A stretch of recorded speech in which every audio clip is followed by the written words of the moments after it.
Debt collector pinjol mau datang ke rumah? Kenapa harus takut? Seharusnya debt collectornya itulah yang takut ke Anda, bukan malah sebaliknya.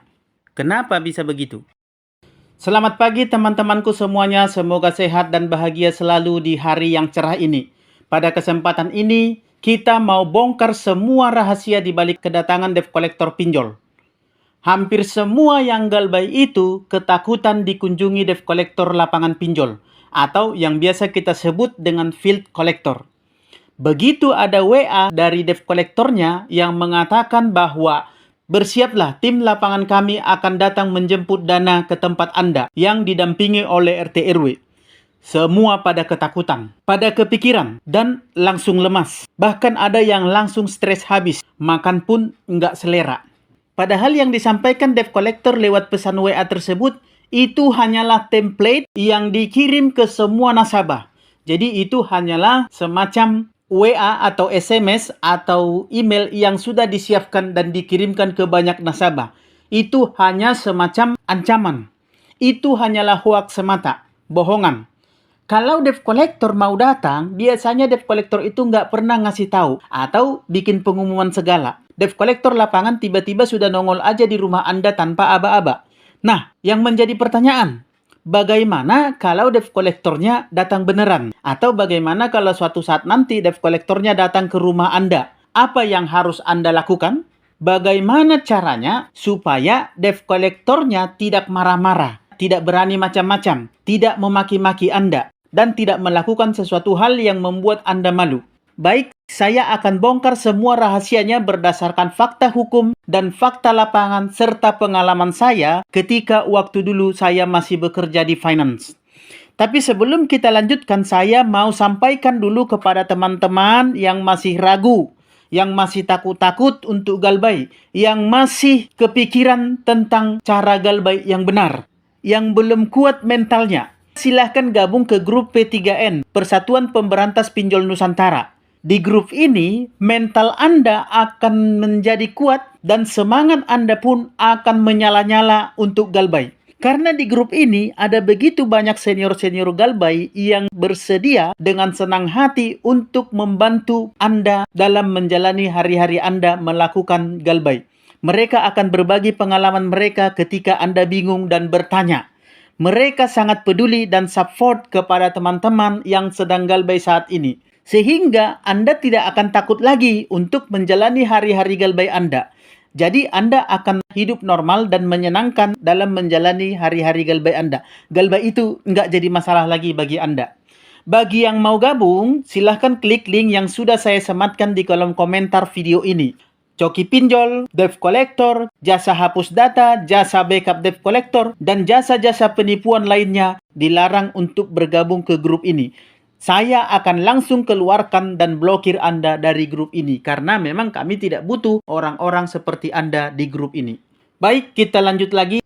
Selamat berjumpa kembali dengan saya Maro di Maro Channel. Jangan lupa untuk mendukung channel ini dengan cara tekan tombol subscribe-nya, bagikan, dan silakan komen di kolom komentar untuk berbagi info atau bertanya. Supaya semakin banyak yang terbantu dan tertolong lewat edukasi yang kami sampaikan lewat Maro Channel ini. Baik, kita langsung saja ke pembahasan kita, yaitu mengenai bagaimana cara menghadapi debt collector. Dan sebenarnya siapa yang harusnya lebih takut? Apakah debt collectornya atau nasabahnya yang harusnya lebih takut? Nah, ini yang menjadi pertanyaan dan agak lucu sebenarnya pertanyaannya, ya. Kenapa pula debt collector yang takut ke nasabah? Begitu kan pertanyaannya? Padahal sebenarnya logika yang telah kita pakai di masyarakat selama ini adalah logika terbalik. Karena kenapa? Ya karena kita sudah dicekoki dulu dengan ancaman-ancaman atau teroran, bahkan makian, bahkan kata-kata yang menyudutkan kita dari WA-WA atau email atau teleponan yang disampaikan oleh debt collector online-nya. Sehingga seolah-olah Ini menjadi sesuatu hal yang sangat menakutkan bagi kita ketika ketemu dengan debt collector lapangan yang langsung datang ke rumah. Di online saja sudah begitu menakutkan. Apalagi yang datang langsung. Ya kan, begitu kan yang terjadi selama ini. Jadi logika kita telah dibolak-balik oleh para debt collector yang mengirimkan penagihan, teroran, ancaman lewat WA, email, atau teleponan langsung tadi. Sehingga itu membuat logika kita terbalik. Jadi bagaimana sebenarnya? Ini yang akan saya sampaikan kepada teman-teman. Sebenarnya antara nasabah dengan debt collector ini sama-sama takut. Debt collectornya pun sebenarnya ketakutan. Nah, ini yang menjadi rahasia sebenarnya selama ini yang tidak diketahui oleh para nasabah. Tapi pertanyaannya adalah, siapa yang harusnya lebih takut kepada yang lain? Nah, begini teman-teman. Ketika mendengar kata penagih hutang atau debt collector, kira-kira apa yang terlintas di pikiran Anda? Pria bertampang sangar, orang yang emosional, suka berbicara kasar, tidak beretika? Mungkin begitulah persepsi yang terjadi atau yang terbangun di masyarakat selama ini. Karena selama ini debt collector memang sudah tercap negatif, kasar, dan tidak beretika dalam melakukan penagihan. Mulai dari debt collector online yang selalu mengirimi chat lewat WA, email, dan telepon dengan kata-kata kasar dan tidak beretika. Yang kalimat-kalimatnya itu selalu kasar, berisi makian, berisi teroran, dan bahkan berisi intimidasi. Itu baru yang lewat online, WA, email, bahkan teleponan. Belum ketemu dengan yang langsung datang ke rumah Anda. Bagaimana kalau ketemu langsung? Kan ini yang menjadi hal yang menakutkan, ya kan? Mungkin begitulah yang terlintas di pikiran Anda sebagai nasabah yang sudah ketakutan terlebih dahulu karena sudah diancam-ancam akan didatangi debt collectornya ke rumah. Hampir semua orang takut berhadapan langsung dengan yang namanya debt collector.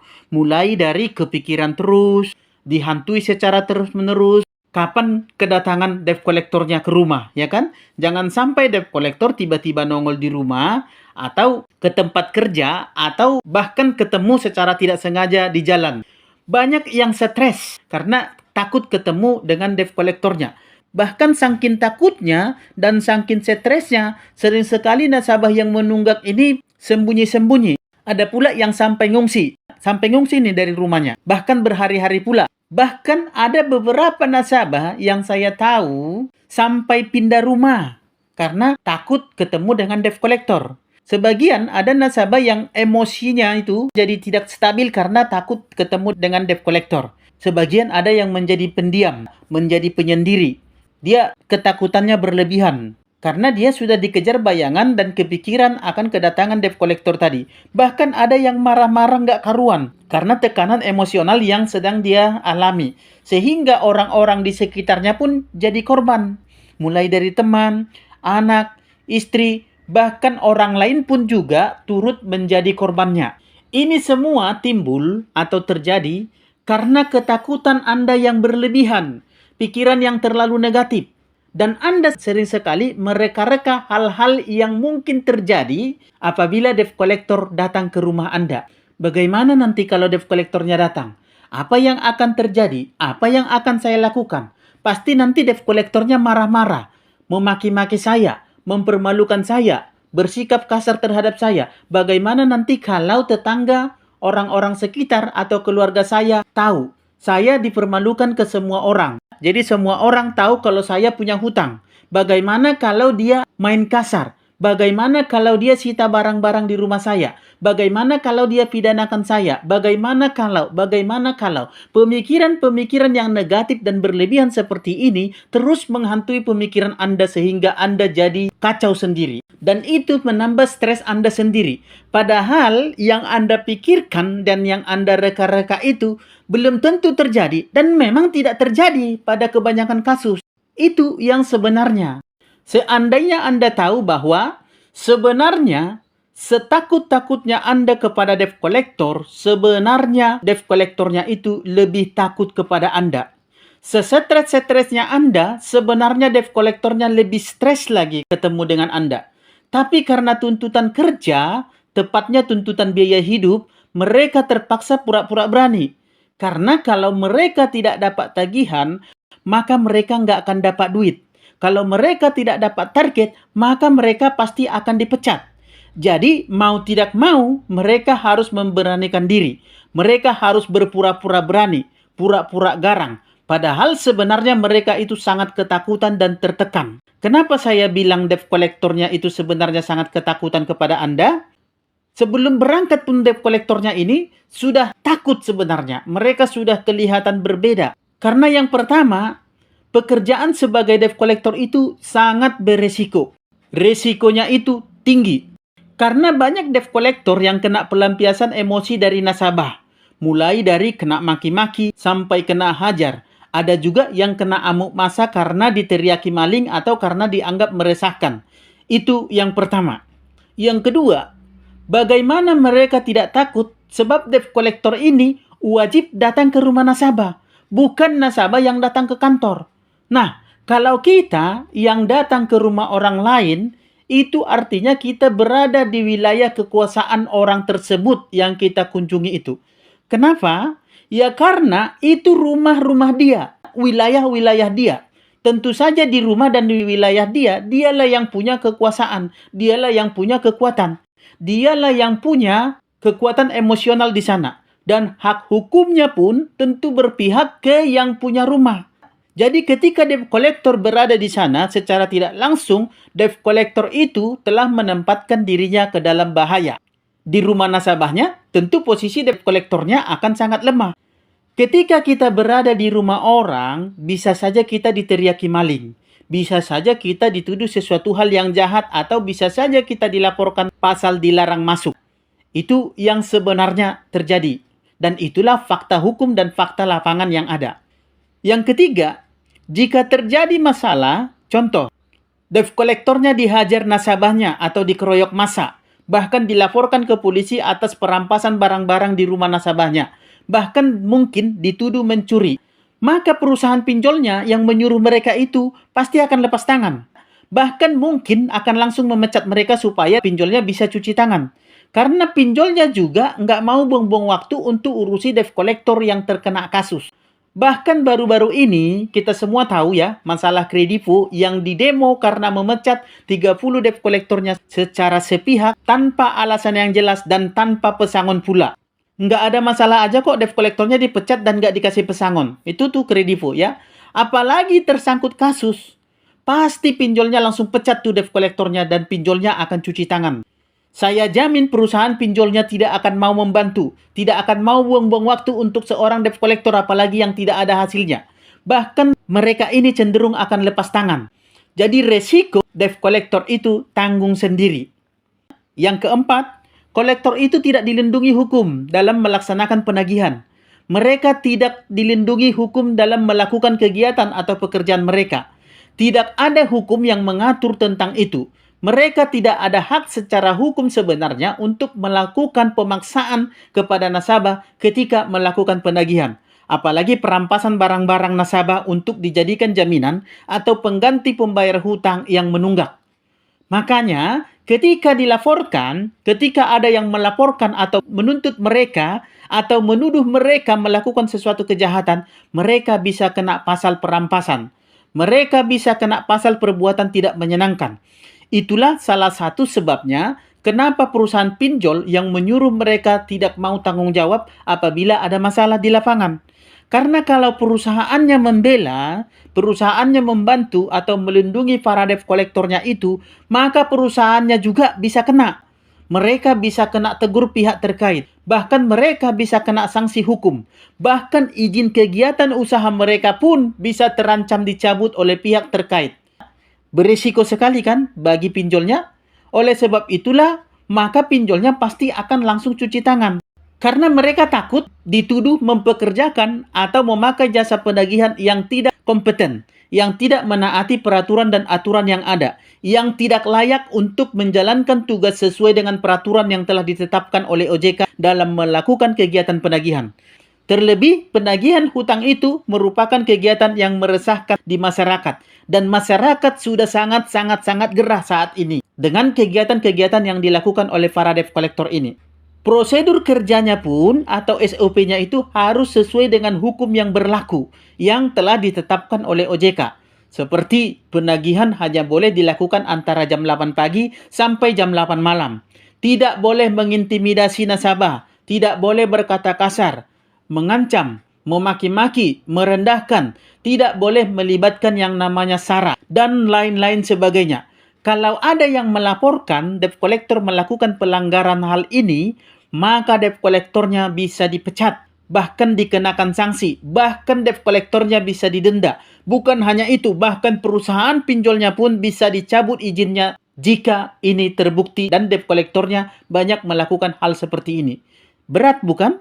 Sangat berisiko bukan? Baik kepada debt collectornya maupun kepada pinjolnya. Oleh karena itu saya jamin kalau ada masalah pinjolnya pasti cuci tangan deh. Seperti Kredivo tadi, ya kan? Itu Kredivo nggak ada masalah. Tapi mereka main pecat-pecat debt collectornya saja. Apalagi ada masalah. Saya jamin debt collectornya dipecat langsung. Supaya debt collectornya menghadapi hukuman sendiri, ya kan? Tentu, ini sangat berisiko terhadap debt collectornya, sekaligus menjadi hal yang menakutkan bagi para debt collectornya. Nah, coba Anda pikirkan, bukankah dengan demikian pekerjaan debt collector itu sangat berisiko dan menakutkan bagi para debt collectornya sendiri? Mereka tidak akan dibela perusahaannya kalau terkena masalah. Terus mereka harus datang ke rumah nasabah untuk melakukan penagihan. Tentu dalam posisi ini mereka berisiko sekali.